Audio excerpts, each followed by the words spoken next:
নন মুসলিম কেউ অনেক সময় আমাদেরকে অনেক খাবার দেয়, গিফট দেয়, হতে পারে না এরকম? তাহলে আপনার নন মুসলিম ফ্রেন্ড, প্রতিবেশী বা কেউ যদি কিছু আপনাকে দেয় অন্য ধর্মের, ভিন্ন ধর্মাবলম্বী, আপনি নিতে পারবেন কিনা? ওদের যে ফেস্টিভ্যাল হয় দেখবেন যে পাশে আপনি মুসলিম বাড়ি, যে কিছু সুইট মিট দিয়ে আসবে, কিছু খাবার কিছু একটা দিয়ে আসলো, তো এটা নিতে পারবেন কিনা আপনি? বা ধরেন কিছু ফলমূল দিয়ে আসলো, নিতে পারবেন কিনা? বা ধরেন মাছ মাংস কিছু একটা দিল আপনাকে। আসসালামু আলাইকুম ওয়া রাহমাতুল্লাহি ওয়া বারাকাতুহু। তো বন্ধুরা, আমি চলে এলাম আপনাদের সঙ্গে আরেকটি নতুন ভিডিও নিয়ে।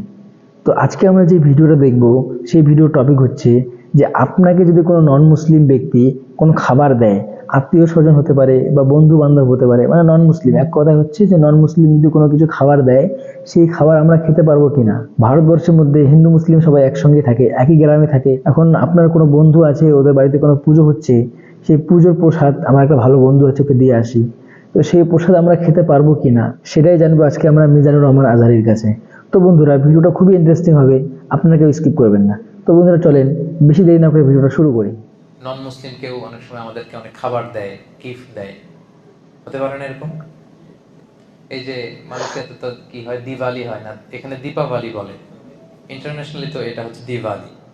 তো মালয়েশিয়াতে দীপাবলি, না, আমাদের বেঙ্গলিতে ফেস্টিভ্যাল হয়, দীপাবলি দেখবেন বলে। যে পাশে আপনি মুসলিম বাড়ি, যে কিছু সুইট মিট দিয়ে আসবে, কিছু খাবার কিছু একটা দিয়ে আসলো, তো এটা নিতে পারবেন কিনা আপনি? বা ধরেন কিছু ফলমূল দিয়ে আসলো, নিতে পারবেন কিনা? বা ধরেন মাছ মাংস কিছু একটা দিল আপনাকে, তাহলে আপনার নন মুসলিম ফ্রেন্ড, প্রতিবেশী বা কেউ যদি কিছু আপনাকে দেয় অন্য ধর্মের, ভিন্ন ধর্মাবলম্বী, আপনি নিতে পারবেন কিনা? This is the question. এটা এটা মনে হয় খুবই রেলেভেন্ট, কি বলেন? আপনাদের এরকম বিভিন্ন সময় ঘটছে না এরকম কনফিউশন, কিনে নিব কি নিব না, খাবো কি খাবো না, জায়েজ কি না জায়েজ? আজকে ক্লিয়ার হয়ে যাবে। আমরা দেখি যে রাসূল সাল্লাল্লাহু আলাইহি ওয়াসাল্লাম কি করতেন। আল্লাহ রাসূল সাল্লাল্লাহু আলাইহি ওয়াসাল্লাম উনি ওনার জীবদ্দশায় অমুসলিমদের কাছ থেকে কিছু নিয়েছেন কিনা উপহার বা গিফট হিসেবে, এটা দেখলে তো আমাদের কাছে ক্লিয়ার হয়, কি বলেন? জি। আচ্ছা। আল্লাহ রাসূল সাল্লাল্লাহু আলাইহি ওয়াসাল্লাম যখন ষষ্ঠ হিজরিতে মুশরিকদের সাথে হুদায়বিয়া সন্ধি করলেন 10 বছরের, তখন একটু কোয়াইট এন্ড কাম সিচুয়েশন, এখন আর যুদ্ধ টুদ্ধ নাই। তো রাসূল সাল্লাল্লাহু আলাইহি ওয়াসাল্লাম ভাবলেন যে দিস ইজ দ্য চান্স, এখন তো সুযোগ, গ্লোবালি একটা গ্লোবাল নেভিগেশন দরকার, গ্লোবালি আমি ইসলামটাকে ছড়াই দিব। উনি কাতেবে ওহিদেরকে ডেকে বললেন যে সবাই লিখো, আমার পক্ষ থেকে চিঠি লিখো। রাসূল ইসলাম নিজে লিখতেন না, লোক দিয়ে দিয়ে লেখাতেন। লিখো। রাসূল ইসলাম বলতেছেন, ওনারা চিঠি লিখতে আরম্ভ করলেন। বললেন যে বর্তমানে সুপার পাওয়ার কারা আছে বলো। তো সাহাবারা বলতে আরম্ভ করলো, একটা সুপার পাওয়ার আছে হচ্ছে ওই রোম সাম্রাজ্য, হিরাক্লিয়াস। লেখো, হিরাক্লিয়াসের কাছে লেখো। আর কে আছে? আরেকটা আছে কিসরা, পারস্যের সুপার পাওয়ার। আর কে আছে? আর ইস্কান্দারিয়ার মুকাওকেস আছে, মানে মিশরি সম্রাট। আর কে আছে? ওখানে ওখানে। তৎকালীন সময়ে যত বড় বড় সুপার পাওয়ার ছিল, রাসূল সাল্লাল্লাহু আলাইহি ওয়াসাল্লাম সবার কাছে তখন দাওয়াতি চিঠি লিখতে আরম্ভ করলেন। তো অধিকাংশ সুপার পাওয়ারদের কাছে, সম্রাটদের কাছে যখন চিঠি নিয়ে যাওয়া হলো, ওনারা কেউ কেউ ইসলাম ধর্ম গ্রহণ করেছেন, কেউ কেউ করেননি, কিন্তু প্রায় প্রত্যেকেই রাসূল সাল্লাল্লাহু আলাইহি ওয়াসাল্লামের কাছে গিফট পাঠিয়েছিলেন। সুবহানাল্লাহ। আমরা একটা ঘটনা শুনি। মিশরের তখন বাদশা ছিল মুকাওকেস। মুকাওকেস ছিল মিশরের বাদশা, আলেকজান্দ্রিয়াতে উনি থাকতেন। ওনার কাছে যখন রাসূল সাল্লাল্লাহু আলাইহি ওয়াসাল্লামের চিঠি পাঠানো হলো, উনি চিঠি পড়ে তো মুগ্ধ, তিনি বুঝতে পারলেন যে এটা তো নবী। তখন তিনি, যিনি চিঠি নিয়ে গিয়েছিলেন, মোস্ট প্রবাবলি হাতিব ইবনে আবি বালতাআ রাদিয়াল্লাহু তাআলা আনহু, ওনার কাছে করে উনি অনেক গিফট পাঠিয়েছিলেন। কি কি গিফট শুনেন। 1000 গোল্ড কয়েন। ওনার ধর্ম হচ্ছে খ্রিস্ট ধর্ম। যে বাদশা রাসূলকে গিফট পাঠিয়েছেন, ওনার ধর্ম কি? তার মানে উনি কোন ধর্মের? খ্রিস্টান। উনি 1000 গোল্ড কয়েন, 1000 স্বর্ণ মুদ্রা পাঠিয়েছেন। 2 বিউটিফুল ক্রিশ্চিয়ান স্লেভস, দুইজন খ্রিস্টান সুন্দরী নারী পাঠিয়েছিলেন, দাসী। তখনকার এই প্রচলনটা ছিল। একজনের নাম হচ্ছে মারিয়া বিনতে শামআন আল-কিবতি, আরেকজনের নাম হচ্ছে সিরিন। তো মারিয়াকে তিনি স্ত্রী হিসেবে রেখেছিলেন, আর সিরিনকে তিনি আরেক সাহাবীর জন্য দিয়েছিলেন, হাসান বিন সাবিত রাদিয়াল্লাহু তাআলা আনহু, রাসূলুল্লাহর সভাকবি। এখানেই শেষ না, একজন পুরুষ কর্মচারী পাঠিয়েছিলেন 20 pieces of fine garments, 20 piece থান কাপড়। 20 পিস কি? যাতে রাসূল জামা বানাতে পারেন, থান কাপড় পাঠিয়েছেন। এরপর একটা গাধা পাঠিয়েছেন, একটা খচ্চর পাঠিয়েছেন। আল্লাহ রাসূল সাল্লাল্লাহু আলাইহি ওয়াসাল্লাম এই মুকাওকেসের পাঠানো সবগুলো গিফট তিনি গ্রহণ করেছিলেন। সুবহানাল্লাহ। সব গ্রহণ করেছিলেন। ধর্ম কি ছিল? খ্রিস্টান। কথা বলে না, খ্রিস্ট ধর্ম। আজকে মিজানুর রহমান আজহারী যদি নাই, আজকে ধরেন যে এখানকার খ্রিস্টান কোন ফেইথ লিডার, ধরেন চার্চের পোপ শুনলো যে বাংলাদেশে একজন দায়ী, তো তাকে আমি 2টা রাসূল সাল্লাল্লাহু আলাইহি ওয়াসাল্লাম 20 পিস পাঠাইছে, ধরেন আমার জন্য 2 পিস থান কাপড় পাঠাইলো যে দিয়ে আসো তাকে, এরপরের দিন পত্র পত্রিকায় চলে আসবে এটা অবশেষে, না? আচ্ছা, তো তখন আসবে যদি খ্রিস্টান পাদ্রীর কাছ থেকে সে এগুলো নিছে, নাউযুবিল্লাহি মিন যালিক, আস্তাগফিরুল্লাহ, কত খারাপ, এত ভালো মনে করতাম ওনাকে, শেষমেশ খ্রিস্টানদের থেকে উনি জিনিসপত্র নেওয়া শুরু করলো।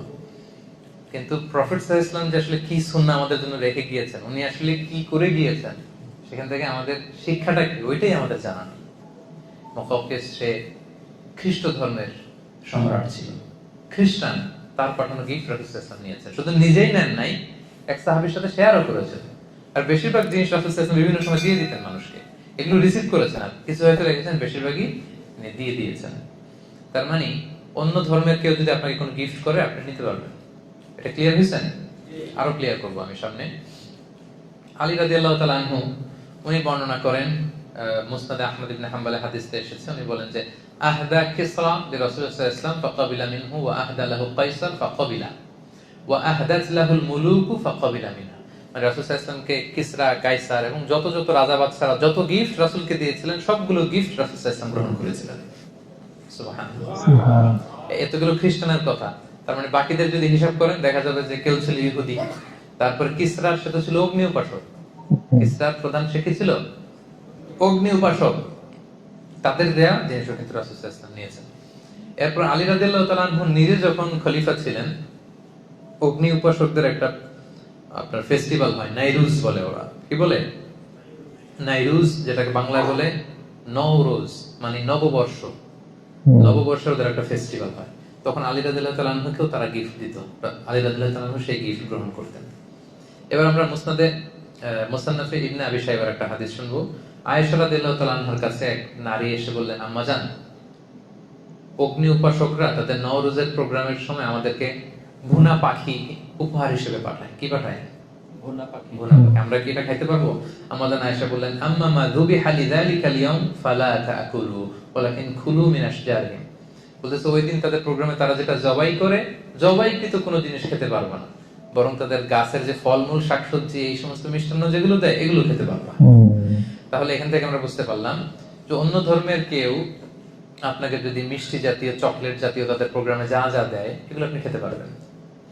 আপনাকে যদি জামা কাপড় দেয়, নগদ কোনো গিফট করে, সেটা আপনি নিতে পারবেন, সবকিছু নিতে পারবেন, এক্সেপ্ট তারা জবাই করেছে এমন কোন প্রাণী যদি তারা আপনাকে দেয়। লেটস সে হিন্দুদের কোন প্রোগ্রামে দীপাবলিতে তারা যদি মুরগি জবাই করে, গরু জবাই করে, ওইটা দিলে আপনি খেতে পারবেন না। বৌদ্ধরা জবাই করেছে এরকম কোন প্রাণী দিলে আপনি খেতে পারবেন না, কারণ কোন প্রাণীকে হত্যা করার আগে, জবাই করার আগে কি বলতে হয়? আল্লাহ নাম নিতে হয়। ওরা এটা নেয় না, এজন্য আমরা খেতে পারি না, তবে আহলে কিতাবদের কথা ভিন্ন। প্রকৃত আহলে কিতাব যারা in the name of god বলে, যারা বিসমিল্লাহ বলে জবাই করে, এরকম প্রকৃত আহলে কিতাবদের জবাই করে আপনি খেতে পারবেন। কিন্তু অন্য কোন ধর্মের জবাই করা কোন জিনিস আপনাকে দেয়া হলে আপনি খেতে পারবেন না। তেমন তো না যে তারা শুধু আপনাকে ওই গোশতটাই দিবে, তারা হয়তো মাছ দিতে পারে, ডিম দিতে পারে, শাক দিতে পারে, ফলমূল সবই খেতে পারতেছে, শুধু ওই আইটেমটা আপনি খেতে পারবেন না। তাহলে অমুসলিম, ভিন্ন ধর্মের কেউ যদি আপনাকে কোনো উপহার সামগ্রী দেয়, সেটা কনজিউম করা কিন্তু আপনার জন্য জায়েজ আছে। এবং রাসূল সাল্লাল্লাহু আলাইহি ওয়াসাল্লামের সিরাত থেকে, সাহাবাদের প্র্যাকটিস থেকে কিন্তু আমরা এটা ক্লিয়ার করলাম। সবাই কি বুঝতে পেরেছেন? একেবারে ক্লিয়ার? পেছনে যারা বসেছেন আপনারাও? আচ্ছা, তো বন্ধুরা, আপনারা দেখলেন যে মিজানুর রহমান আজহারি কত সুন্দর করে হাদিস দিয়ে বুঝিয়ে দিলেন যে কোনো নন মুসলিম ব্যক্তি, যদি সে খ্রিস্টান হোক, বৌদ্ধ ধর্মের হোক, হিন্দু হোক, সে যে ধর্মেরই হোক না কেন, সে যদি কোনো জবাই করা জিনিস বাদ দিয়ে যে কোনো জিনিস দেয়, জামা কাপড় বা কোনো ফলমূল, আরো অনেক রকম জিনিস, মানে শুধু একটাই জিনিস, যে জিনিসটা ওদের জবাই করা হয়, কারণ ওরা যখন জবাই করে তখন তো কোনো দোয়া পড়ে না, শুধু এমনি জবাই করে দেয়, সেজন্য ওটা খাওয়া যাবে না। বাকি যে কোনো জিনিস যদি কোনো হিন্দু, নন মুসলিম ভাই বা বোন, কোনো আত্মীয় স্বজন, পাড়া প্রতিবেশী যে কেউ যদি দেয়, তাহলে অবশ্যই নেওয়া যাবে। তো আমরা আগে যখন ছোট ছিলাম তখন অনেক রকম কথা চলতো এসব, তো এখন এই ভিডিওটা দেখার পর আমার যে একটা ধারণা ছিল, ভুল ধারণা, সেটা আলহামদুলিল্লাহ কেটে গেল। তো বন্ধুরা, আপনি আগে কি মনে করতেন সেটা অবশ্যই কমেন্ট করে জানাবেন। তো ভিডিওটা যদি ভালো লেগে থাকে অবশ্যই বন্ধুদের মাঝে শেয়ার করবেন। আর আপনার যদি কোনো নন মুসলিম বন্ধু থাকে তাহলে অবশ্যই ভিডিওটা তাকে শেয়ার করবেন, কারণ সে যদি দেখে তো এই ইসলামের যে একটা সৌন্দর্য সেও বুঝতে পারবে ইনশাআল্লাহ। তো বন্ধুরা, দেখা হচ্ছে পরবর্তী ভিডিওতে। ভালো থাকবেন, সুস্থ থাকবেন।